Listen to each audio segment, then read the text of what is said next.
as a leader, you need to be mindful of the fact that nobody is perfect. And there are many reasons why people can fail on little things.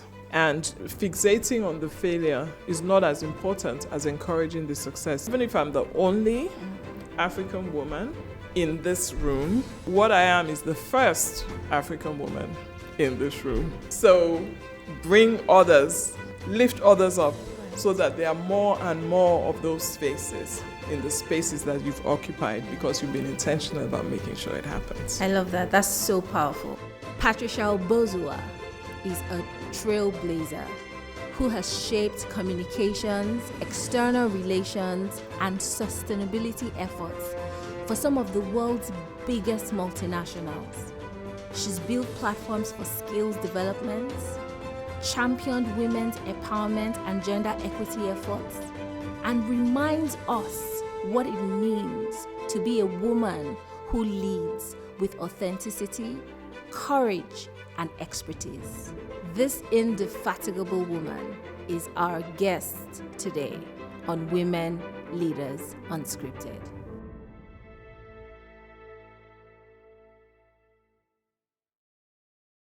There are few leaders on the African continent who straddle successfully public affairs, external relations, sustainability, and communications. And we have the distinct honor today of being in the presence of one of such amazing female leaders that the African continent has ever produced. Join me in saying a Women Leaders Unscripted welcome to the very incredible, very beautiful, very competent Patricia Obozuwa. Oh, wow. Thank you, Francesca, for that beautiful introduction. And it's such a pleasure to be here. Thank you for coming. So I'm going to share something that I have never shared with you before. Okay. And I've never mentioned publicly before. Revelations. Yes. But the first time I ever encountered you, and even met you, was in 2003. Okay. When I was a contestant at the Miss Commonwealth camp. Yes. Wow. Yes. And I remember seeing you. Of course, I was 19 years old?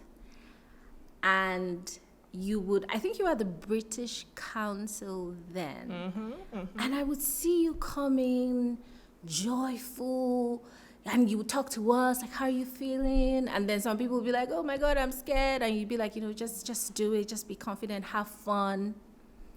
And I remember thinking, what does she do? What is art sponsorship? Like, what is that? And then somebody was like, oh, it's PR. I was like, what is that? I didn't know what it was. But seeing you work, seeing a woman work and have fun and look fabulous in this profession that I didn't even know what it was a core memory for me. And then imagine my joy when I then started to do PR and communications, and it's like, the Patricia Obozuwa. I was like, oh my God, I know, I've met her. So thank you for that.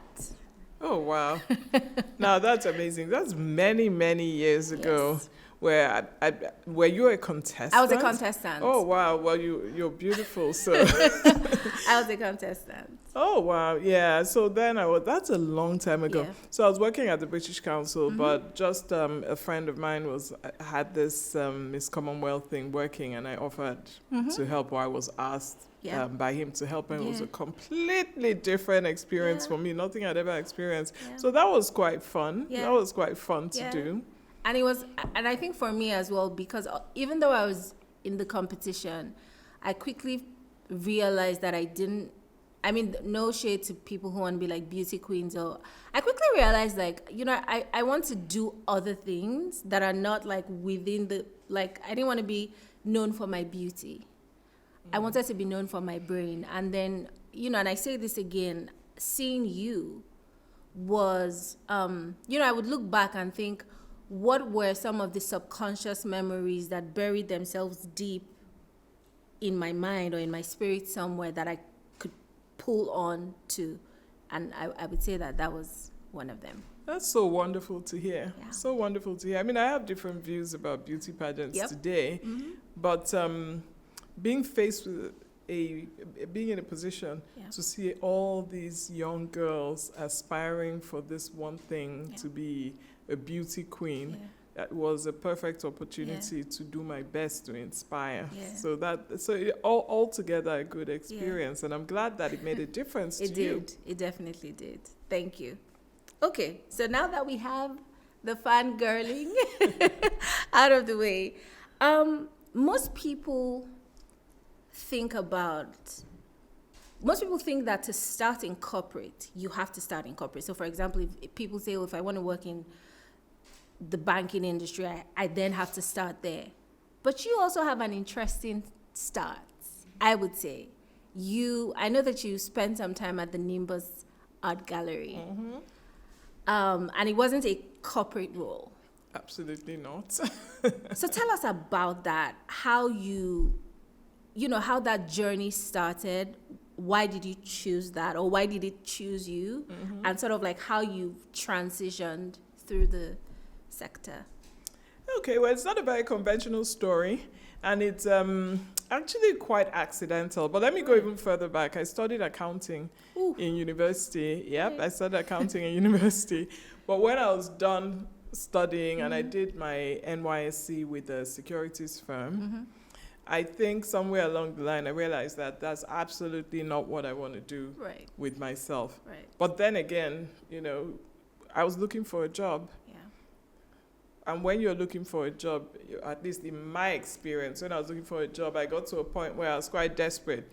And any way to show what my skills and use my skills in some way and earn some money, I was going to explore.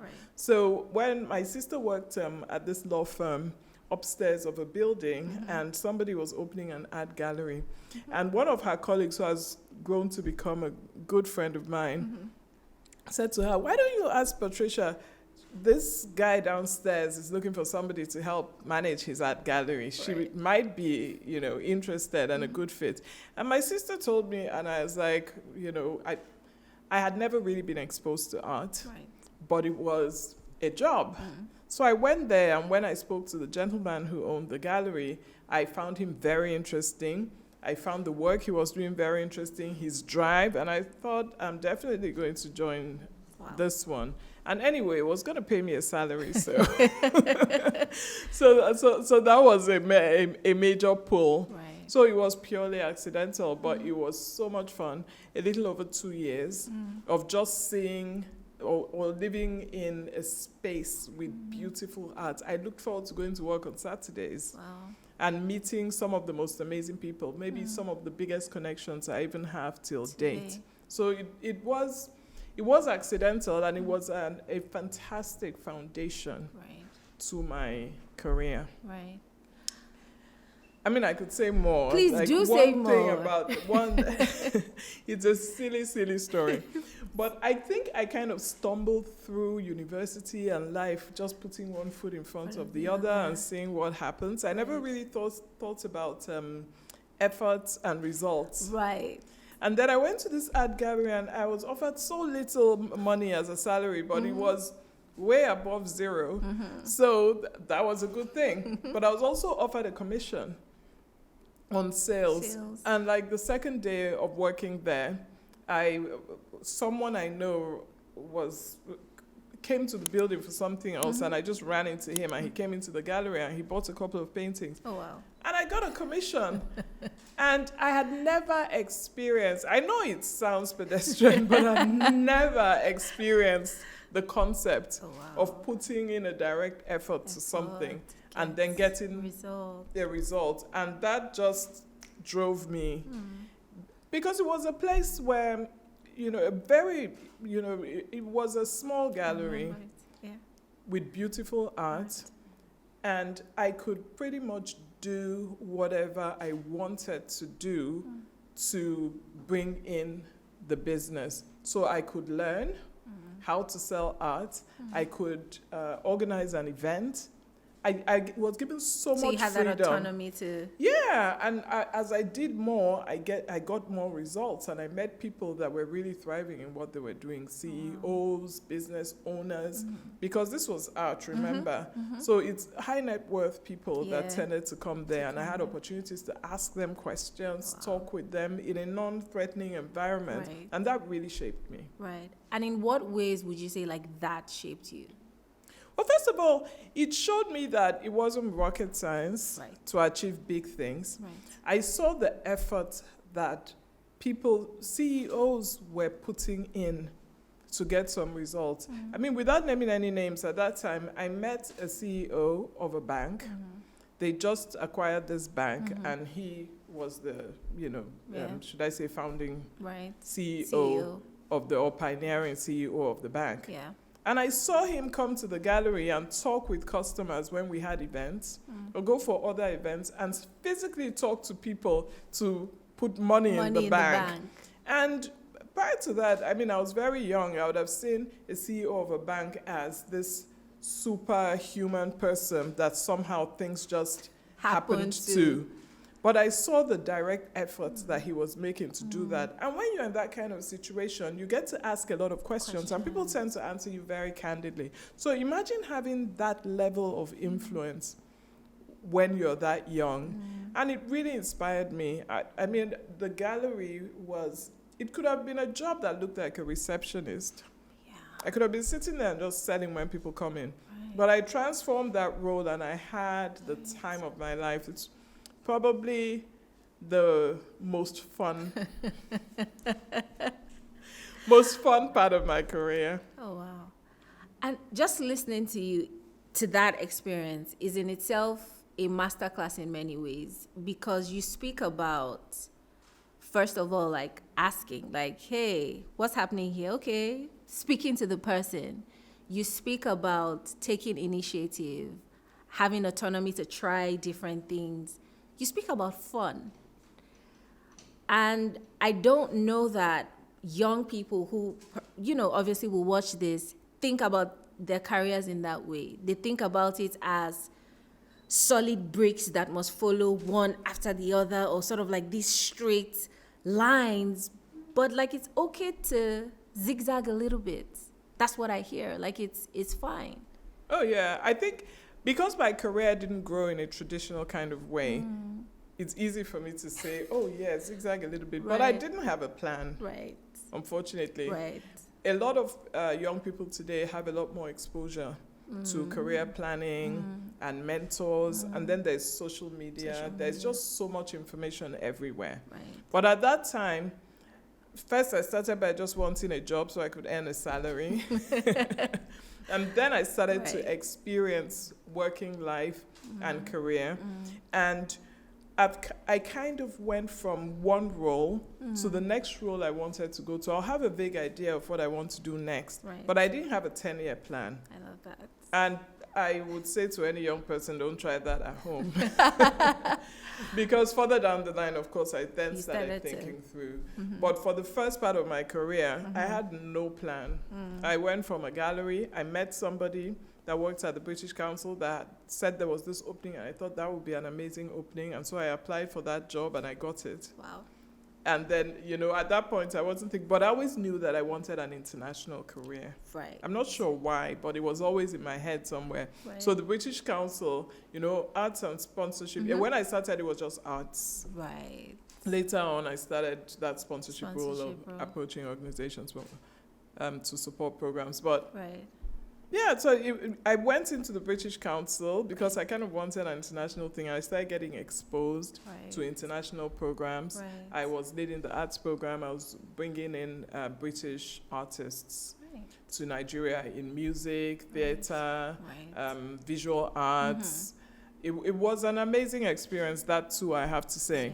And So that's where I started getting that whole international exposure. And working with people around the world, because the British Council had offices globally. Although we wouldn't travel like to the different countries, but when we had programs in the UK, for instance, we'll get to meet each other, exchange ideas. And then, of course, there were those online platforms where you could look at best practice and contribute yours too. So it was always just one foot in front of the other, and then seeing where it takes me. Right. You talk about wanting to have that international and like global experience. Did it impact your career in any way? So post British Council, did you look back and say, here are 10 things this did, here are 4 things this did, or how did it impact? Because now we're in a wave of people who want to jackpot. And sometimes it's glamorized in a way that I personally don't feel like it's super realistic, because I'm like, there's hard work to all of that gloss. But I'd like to hear from you. Was it like significant impact into your career? And if yes, how, in what ways? Well, first of all, I've never particularly wanted to live outside Nigeria. I love that. Yeah, I mean, I did eventually, but that was a function of a job that I got, the particular role that I got. I never particularly wanted to live outside Nigeria, but being exposed to other cultures and other ways of working and work from different countries has done an excellent thing for my career and for me as a person. I love people and I'm extremely curious. So learning about different cultures and working in different cultures and interacting with different types of people has just been amazing. One thing it definitely did is put me in a position to see Nigeria, where I'm from and where I live, in the light of what it is respective to or in relation to other countries, and to imagine potential, to see the strengths, because there's so much in Nigeria that I could never get anywhere else. So to see the strengths, to see the potential, and kind of understand the different nuances when I hear how this country is perceived, whether good or bad. It's, I think it's really helped to shape me into what I am looking at doing now, which is then contributing back to Nigeria. Right. That's powerful. And, we'll talk about like what you want to do now or what you're doing now. But I also want to talk about, if you mention public affairs, external relations, sustainability, your name pops up, if not number 1, top 3. And I'm not saying that because you're here. How does one become such a badass? Okay. Forgive my French. How did you, and then with just as much detail as you're willing to share, after British Council, did you say, okay, even though I don't have sort of like clear, here's what I'm going to do, how did you sort of like chart, how did your career trajectory go post-BC? And how have you become one of the most important voices of our time in public affairs, external relations, corporate comms, sustainability, the whole works? Well, first of all, thank you for calling me a badass. But I don't wake up every morning thinking, I'm going to be a badass. I think about the particular thing I need to deliver. I think about my passions. I think about the impact that I want to have and how I can make that happen. And maybe in the course of doing that, people have observed and credited me with badassery, as a friend of mine would say. So it's great to see that. But what really motivates me is achieving the things that I set out to achieve. And when you ask me about moving from British Council to today. So it was at that point, actually, that I started to start thinking in terms of planning. Right. Because I had a wonderful time at the British Council. I loved dealing with artists. I liked delivering concerts and theatre and going for Edinburgh Festival in the UK and Glastonbury Festival and all those sorts of things. But after a while, I actually got bored, and I didn't think that was possible. Right. I got really bored, and I thought, what is there to this? I need to think through what I actually want to do. I did an audit of my head and my career so far. Right. And I realized that what I excelled at doing was in taking an idea, bringing it to life, and making an organization or person or group of people be shown in their best light to achieve their objectives. Yeah. So when I worked in the gallery, I wasn't great because I was an amazing salesperson. I wasn't. But I knew how to attract people to the gallery. I could organize a great event. I could think through who to invite to those events and how they could play off each other and how we could sell from that. At the British Council, I would organize these arts events. I mean, I'll speak at a media briefing, and then, of course, on the side, it was so much time on my hands at the British Council. I closed at, I think it was 3:30 or 4 p.m. I can't remember. I know it was a ridiculous time. On Fridays, I closed at 12:30. Oh, wow. So I had so much time on my hands. That's why I could do things like just helping out with Miss Commonwealth and all that. So I started to think through, what do I really want to do? If that's what my real skill is, then it led me to think of communications. Right. And at the time, I had a very good friend who was the publicity officer for British Council. So I told her, involve me more in what you do. Right. Give me stuff to help you do. When you have too much work, ask me to help you. And she did that. So she was teaching me to write. I knew that I had to hone my skills in writing if I wanted to go into communication. So she was teaching me how to write. And she was exposing me to her work. I was writing the web content for British Council's arts in Nigeria. Even though it was her responsibility, but because she saw I wanted to do it, and she was very happy to teach me, she just kept teaching me. I kept doing it. So I gained a lot of experience there. And then when Proctor Gamble were looking for, actually that's another story. I have so many stories. Please share. So Proctor Gamble were looking for an external relations officer, and they were focused on regulatory affairs. But I was thinking communications, and one of my colleagues at the time, Demola Akingbola, if for any reason you're watching this, so Demola said, why don't you apply for this job? In those days, and I was looking for a job, he knew I was looking for a job. Of course, my employer didn't know, but my friends knew. And in those days, we were looking for a job. You waited for every Tuesday the Guardian newspaper. So in the Guardian newspaper, there was this Proctor Gamble ad looking for an external relations officer. So he said, why don't you apply for this job? I'm not qualified for this. Just apply for as many as you can. It's then up to them to say yes or no. And what do you know? They called me to come for a test. I went for this test, and it was so hard. So first they gave simple questions. First I was thinking, I've been working for a few years. Why should I be doing some sort of aptitude test just to get a job? But then they sent sample questions, and I tried it out, and I was like, oh, okay, this is not just an aptitude test. And now I forget the name of that test, but it's quite a complex test that P&G was using at the time. I don't know if they use it today, but they were using it to really check fit for the kind of work that happens at P&G. So it was really hard. Wow. So I tried a few questions, and then I thought, okay, let me try this out, because now it was a challenge.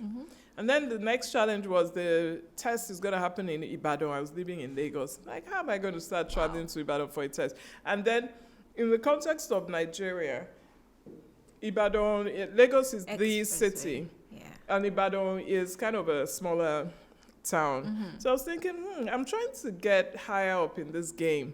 Why am I going to Ibadan for a test? So I went to Ibadan, and then the test came. There were a lot of us in the hall. And then I was like, I'm a very prayerful person, by the way. I was like, God, please, let me pass this test, and blah, blah, blah. And then I changed it to, let me get the highest score in this test. But you'd never know if you got the highest score. But then, what do you know? When we finished the test, they said, why don't you all wait? Because we're going to give you back your results. Immediately. Pressure. Like, okay. And we waited. And then someone came into the hall and said, unfortunately, only one person passed this test. My God. I'm feeling anxious. And it was me.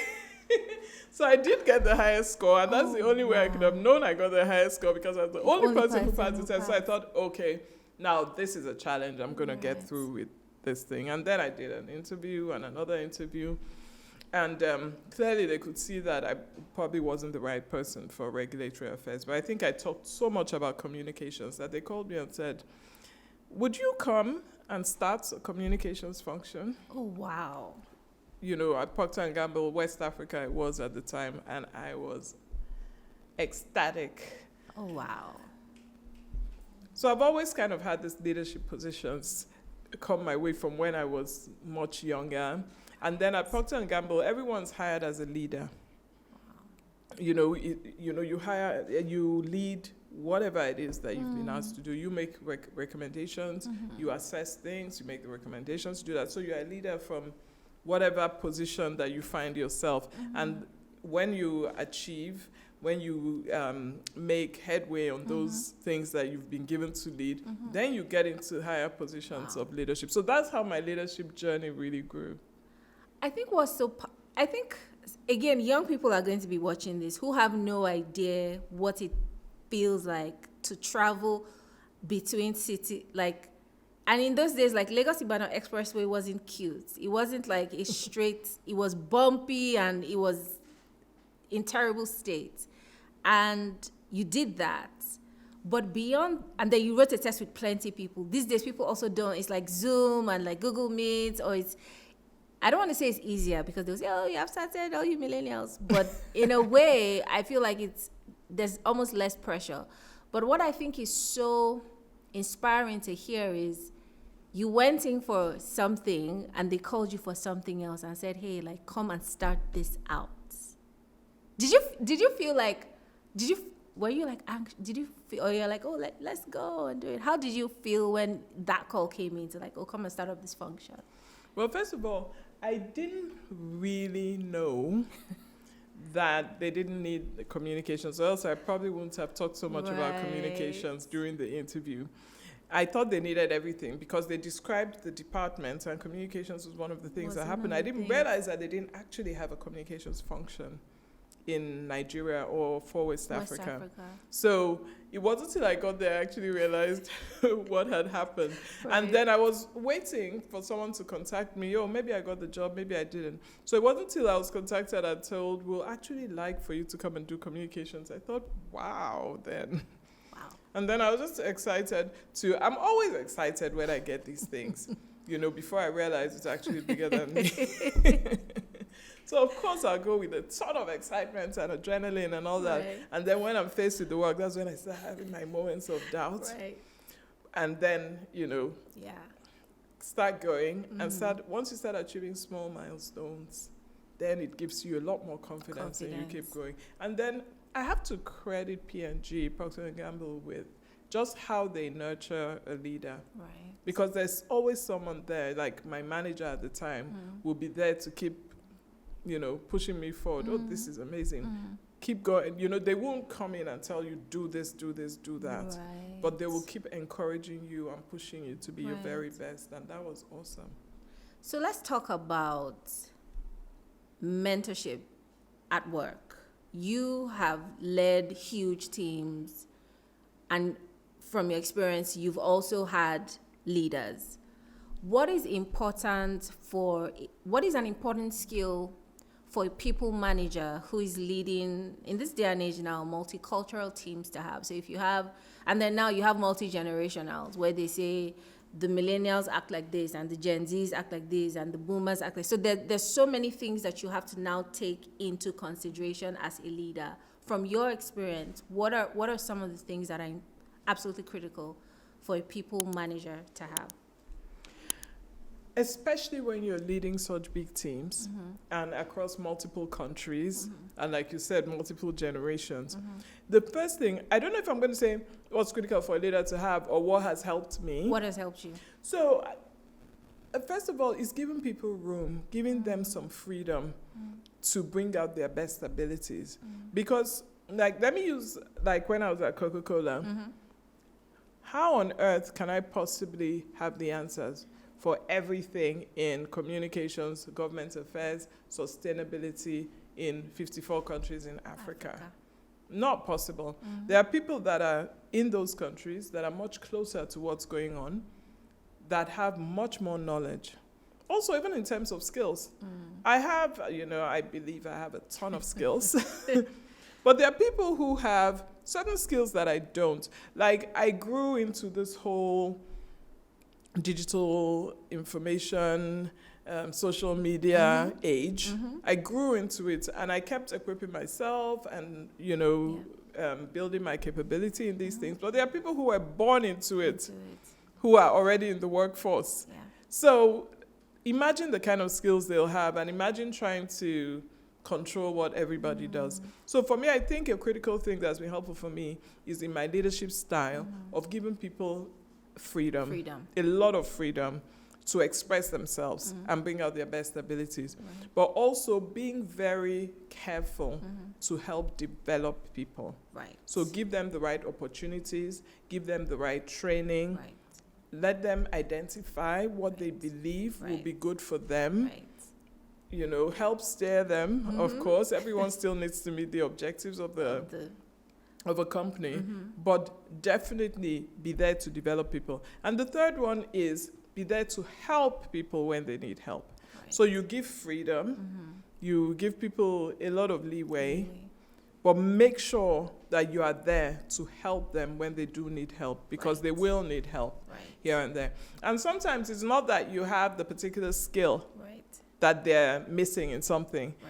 It's just that you can help direct them to find something in them that can take them in that direction, or connect them with a mentor, or connect them with a sponsor. And part of that is making sure they grow, because I've never met anybody that didn't want a promotion, didn't want to grow somewhere. And when I say promotion, most people want a promotion in rank. They want to go from this to this to this. They want to become a manager. They want to become the CEO. And some people, they just want to grow in the breadth of the work they do. They may grow in rank initially, but at some point they want to be able to teach other people. They want to go deeper into the particular thing they do. So identifying what people's motivations are and helping them get there. Does it get stressful? Does it get stressful? And do you feel burdened is not the word? Because we often talk about what leaders should do, but where do leaders go when they need pouring into? Where do you go? Well, it gets stressful. Everything gets stressful. In life, nothing is smooth sailing, especially if it's worth having. So a career like mine has had its moments of stress, has had its great moments, but it's very important. The higher up you go, the more those things come. And for me, the more spiritual it gets. Because now you're dealing with helping other people grow. You're dealing with your own career. And the higher up you go, the more politics gets involved. And it's quite tasking on the mind. Personally, I am a Christian, and I go back to God for stress relief.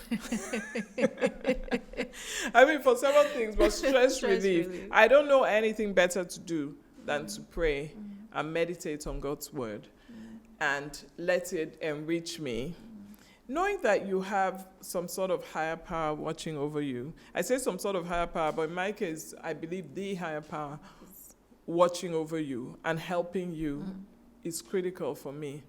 Because really, if you find yourself in situations where you absolutely can't do anything about things, you can control some things, of course, and the higher up you go in your career, the more you can control. But there's also a vast area that you can't control. So if I can leave that to God, then I can focus on the things that I can control. I love that. So let's talk about politics, work politics. Okay. A lot of women say things like, and I've heard say, I didn't do that because I don't play politics. which has always confused me, because I'm like, you're playing it whether you're playing it or not. So it's like, it's happening whether or not you're participating. So better be intentional on how you navigate it. But what would be some of like the guidelines that you would share in dealing with and navigating office politics? Well, you've already said some of it, First of all, is to know that it's happening, whether you want to participate or not. And it's not a badge of honor to say, I don't involve myself in office politics. You're indirectly saying, I'm not really going to go very far in my career, Right. or I'm not a fan, though. Mm-hmm. I'm not a fan of. I wish it didn't exist, but it does exist, and it depends on where you are. Right. For me, I stay true to myself. Right. I'm not going to do anything that goes against my values because I feel it might be, Right. The way to go to get ahead or anything. And then I'm also mindful of the fact that whatever you think the office politics is, you only know what you see. You don't know what goes on behind the scenes. You can speculate, and you may even have some informants, but you don't know everything, and you don't know people's intentions. You can guess people's intentions. You can guess the wrong thing about people's intentions. So what's the best thing for me is to, first of all, make sure I'm delivering on my work. Very important. And then make sure that I understand the environment I'm in. Right. So that I can navigate that environment. So you're still navigating the environment is office politics. Right. Anyway. You need to know who to influence. I've done things like draw up a stakeholder map for my career in my company. Who's important to my promotion? Which of my peers am I going to need their support? Right. Which people ahead of me? There's my boss, there's my boss's boss. Right. There's a wider audience. Do I want a next role in another department, in which case I have to be visible to that department? And thinking of it in terms of a personal brand, so how do I show what skills are required for this role? How do I show that I have those skills? Right. I can show it through the job I do, but there's more required than what I do today. What can I do to make me demonstrate those skills or grow those skills? Do I need some training? Do I need exposure? Do I need to join?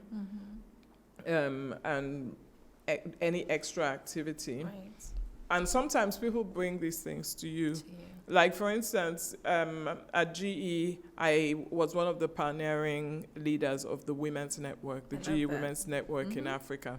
And for me, I had never done any work like that because of my career. Right. And, it was an opportunity that presented itself because I was the only African woman on the leadership team, on the Africa leadership team in GE. So it was like, come and, give back. And I always wanted to give back. Right. So I took on that role. Me and a dear friend of mine called Welela. So Welela and I were leading the global, GE Women's Network for Africa. And that gave me an opportunity to, on the personal side, really help in growing women's careers, looking for opportunities, sponsoring women's careers, and providing mentorship, connecting them with networks. Right.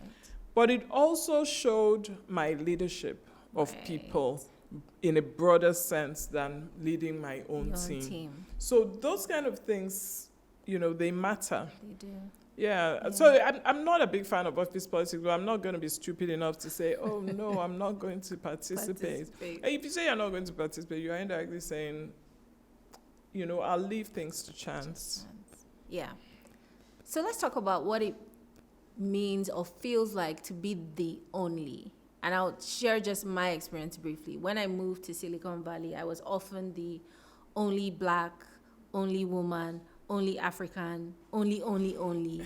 And from externally, it's like, oh, that's great. But then I witnessed a lot of microaggressions, bias, misconceptions. And it was just, and then I didn't have anybody that I could see to share, like, okay, is this really happening or am I losing my mind? So what have your own experiences been in being the only, especially in like these global organizations that you've been in? Yeah, so being the only, and it's usually not so much the only woman, because I've worked with some organizations that are very intentional about, growing women. Right. So I'm usually not the only woman, but sometimes I find myself being the only African woman in, a situation. Sometimes being the only African in a global forum. And you know what you said about microaggressions and things like that. When in the corporate world, right, it's very difficult to distinguish between what's coming your way because to me, I know a lot of people have different experiences.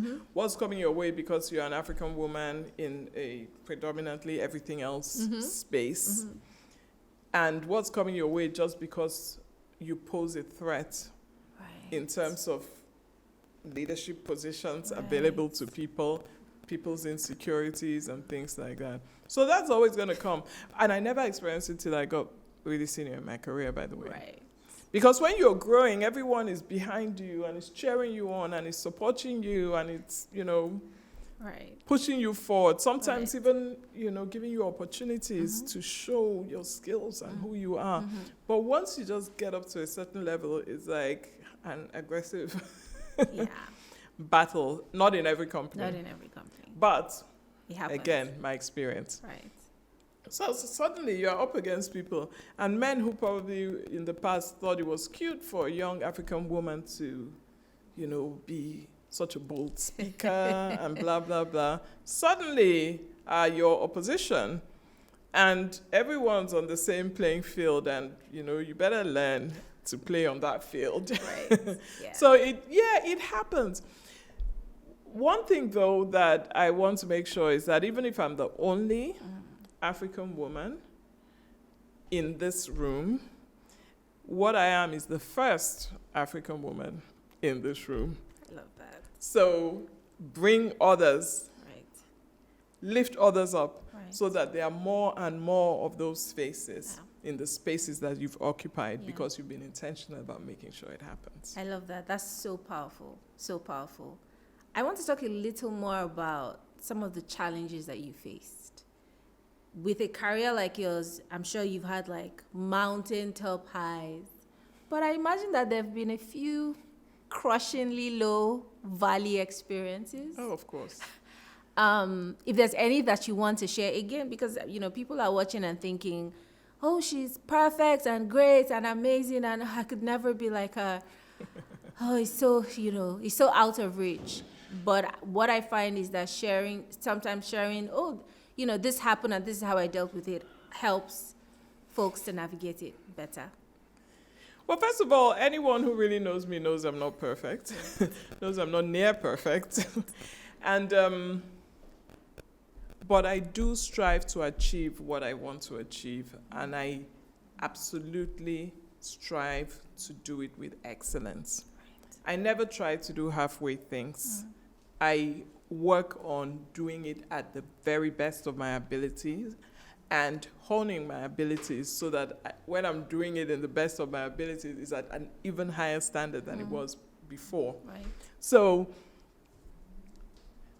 low times will surely come. Right. Whenever you're faced with a new challenge, if it's big enough, it's something you haven't experienced, of course you're going to experience. And I'm going to use the word failure, which people avoid using. You're going to fail at one thing or the other. And cliche as it may sound, is what you do with that failure that counts, not the actual failure. Right. And how self-aware you are and how aware you are of where you are in a particular process that makes you stop quickly and recalibrate and pivot if you need to. So that's an essential skill. But you wanted me to share an experience. Oh, I can tell you one. But this is more of a personal experience than like a major fail. But I was, so I had, I don't know if I should mention the company, but I had the big boss visiting Nigeria, and I was working in Nigeria. Right. And I was quite young in my career. And so I was to do a presentation on some of the work that we were doing in my department, and there wasn't a lot of time. So, okay, this is going to give it away because it was in Proctor Gamble. And we were going to, the boss had to go to the factory in Ibadan as well. So the only time I could present it was on a car ride from Lagos to Ibadan. And then in that car ride was me, my West Africa, I can't remember what the title was, Vice President or General Manager for West Africa. Then there was my function at the time, I can't remember if it was government affairs or communications, but the functional leader for the Europe, Middle East, Africa region. And then this big boss that had come visiting, who was everybody's boss. Wow. And so I was doing this presentation, and then he asked me a question. Very simple question. And I don't know why I don't remember the specifics now, but it was something along the lines of, so what's inflation like in Nigeria now? I mean, when you're going to meet a boss like that, one thing that I would typically do, and a lot of people would do, is have your facts so that if you're nervous or anything and you forget something, you can just have a quick look at a fact book. But I didn't have a fact book with me, and I was in the car, and I couldn't scroll through different things to find stuff. In my head, I had no clue. I was trying to, inflation in Nigeria.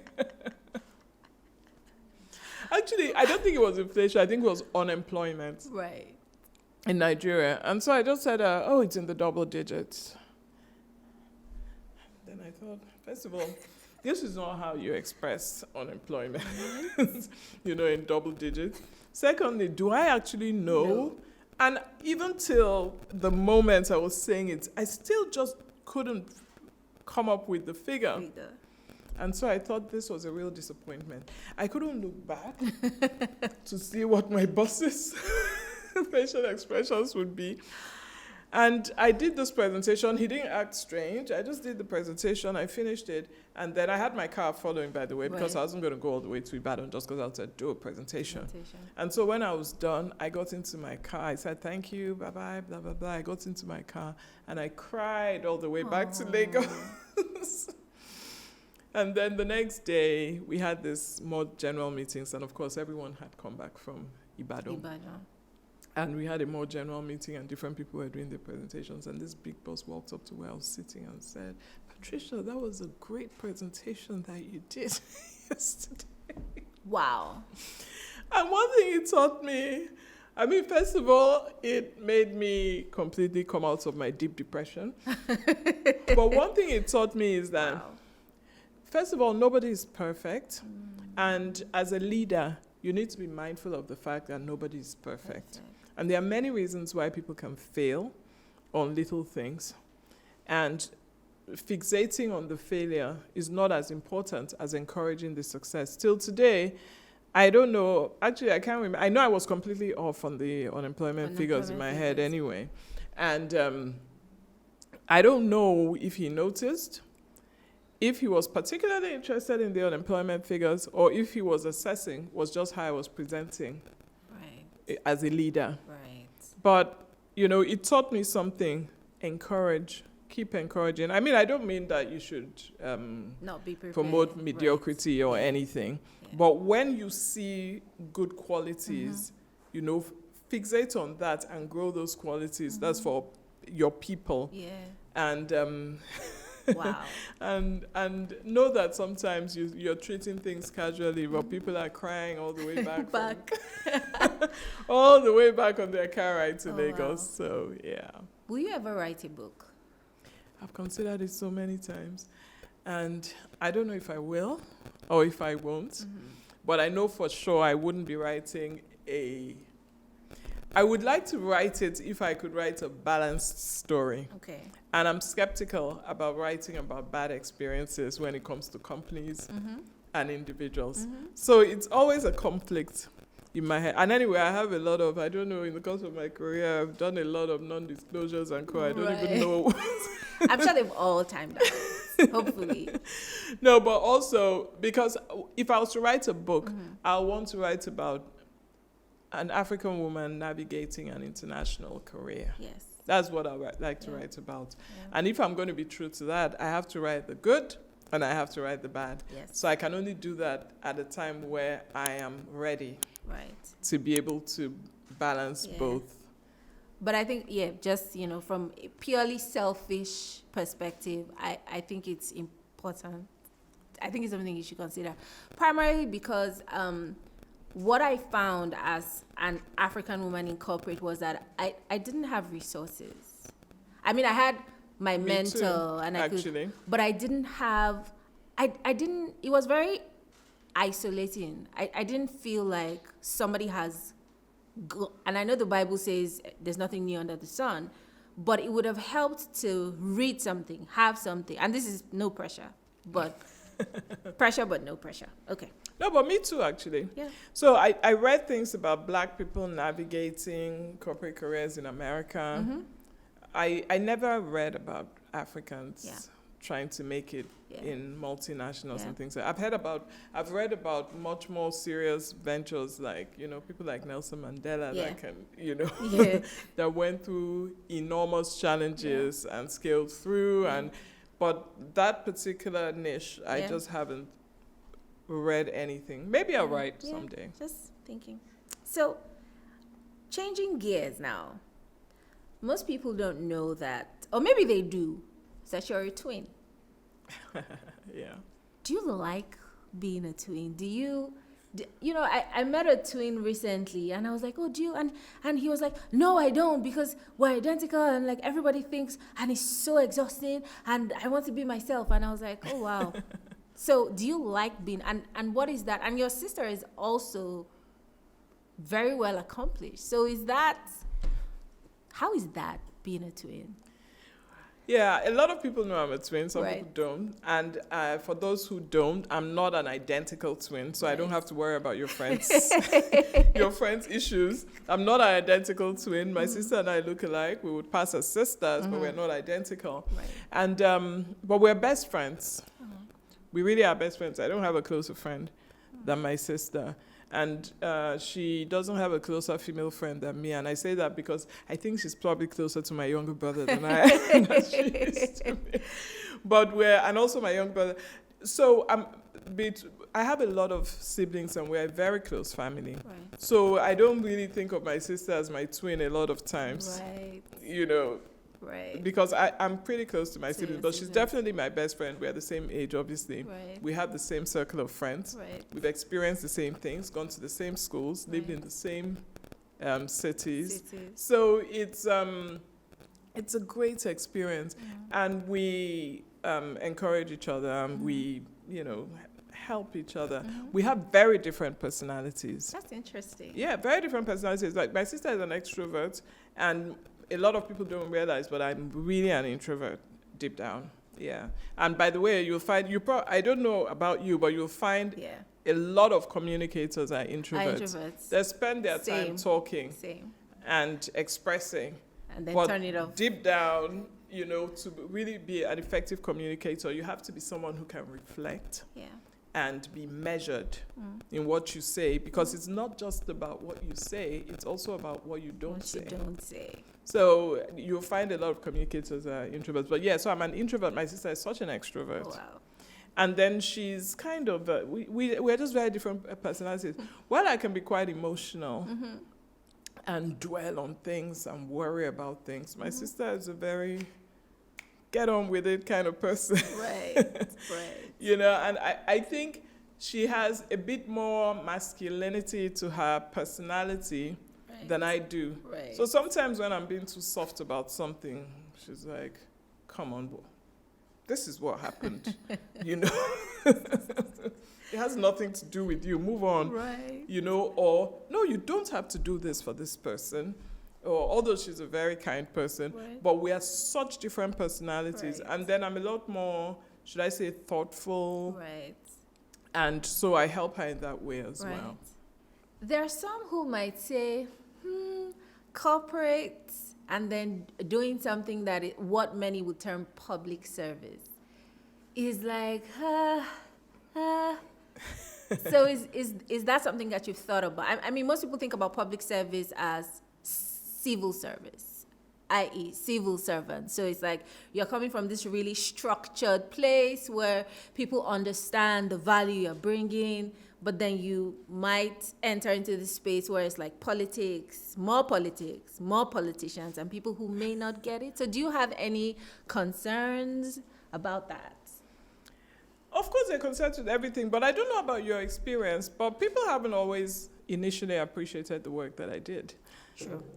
Especially Even in communications. Yeah, in corporate, especially in communications. Yeah. Until they start seeing the results, Right. they generally think that, That is true. you're going around taking pictures and, posting stuff Yes. and having Yeah. press briefings. Yeah. Until they start to Yeah. see the results, they Yeah. never really appreciate Yeah. it in corporate. So I'm Yeah. very used to that. Yeah. The other thing is my entire career, I've pioneered stuff.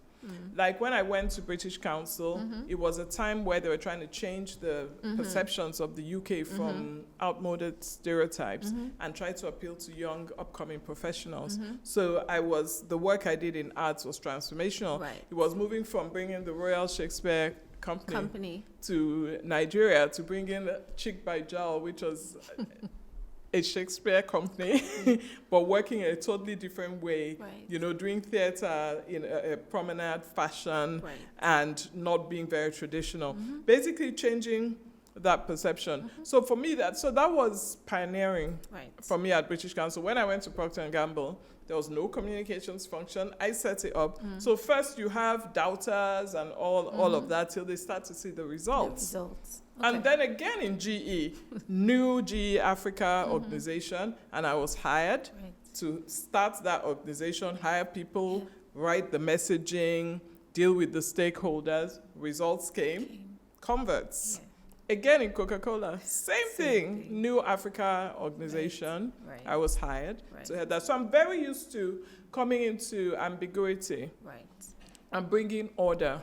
Right. And developing messaging Right. and influencing people. Right. Like in Coca-Cola, one of the things I'm proudest of is in a relatively short time, really working on the company's reputation in Africa to the point that in our global reputation studies, Africa had the strongest reputation of P&G globally for 2 consecutive years. Wow.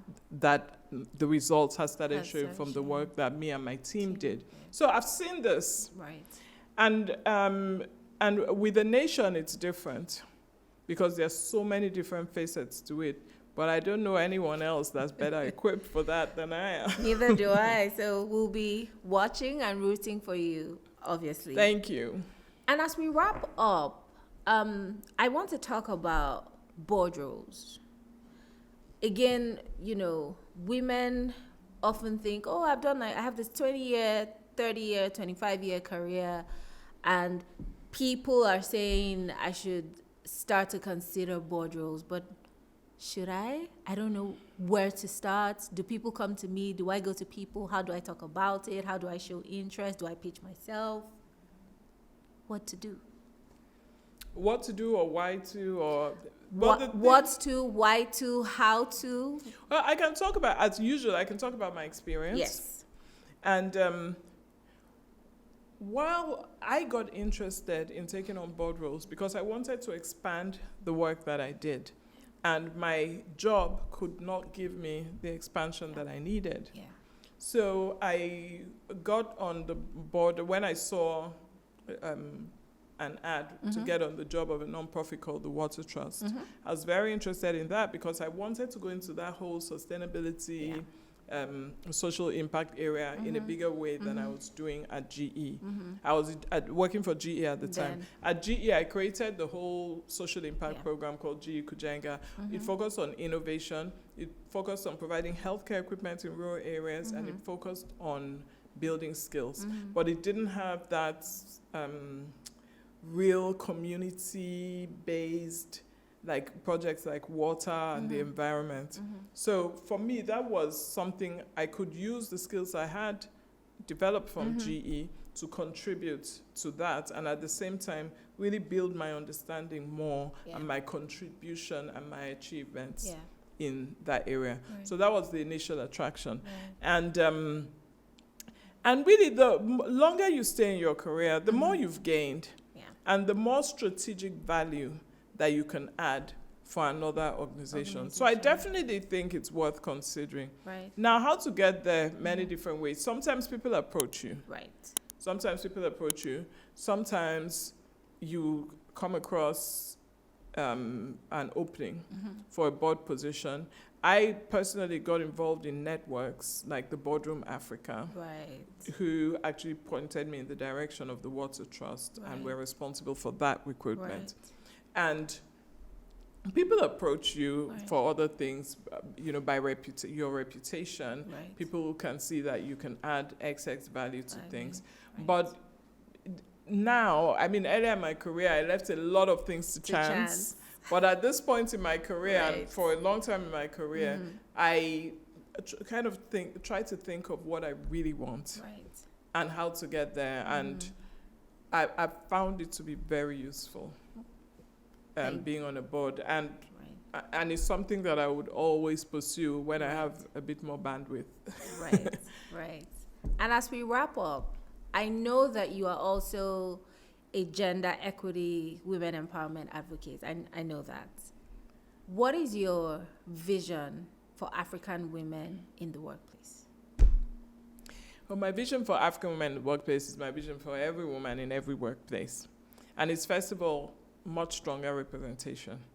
And there's so much representation now, we've come a long way from where we were before. But I'm not talking just representation, but in senior positions, on the executive leadership teams and on the boards. And not just because it's nice to have, but I'm sure you guys have come across a lot of studies that show that places that are more gender balanced, that have more women participation, do better. Do better, yeah. So that's one part of the vision. And the other part is that when they're in those positions, that they have the agency that comes, and leadership that comes with those positions. So they can make decisions. Right. They have control over what happens in their area. Because a lot of times, some companies would give ranks to women because it looks good, but not give them the actual power. Authority to do certain things. Yeah. So that's the second thing I want to see go along with that. Right. And then when they put women in those big roles and giving them the right agency and power to run those roles, I want to see them pay women the same as the men. So gender pay parity is a big thing for me. Right. And I know that a lot of companies don't do it intentionally. But for historical reasons, women have earned less, sometimes because they didn't negotiate at an earlier stage. And a company is offering them a job with a big markup, but it's still far less than the next person. So I want to see companies intentionally really break that thing. And some companies have started to do that, but I want to see it a lot more. So that's my vision, those three things. Powerful vision, powerful conversation. Thank you so much, Patricia, for spending your time with us and taking us through your incredible journey. Women Leaders Unscripted, we've learned today what it means to take chances, to show up, and to honor the unexpected turns in your journey.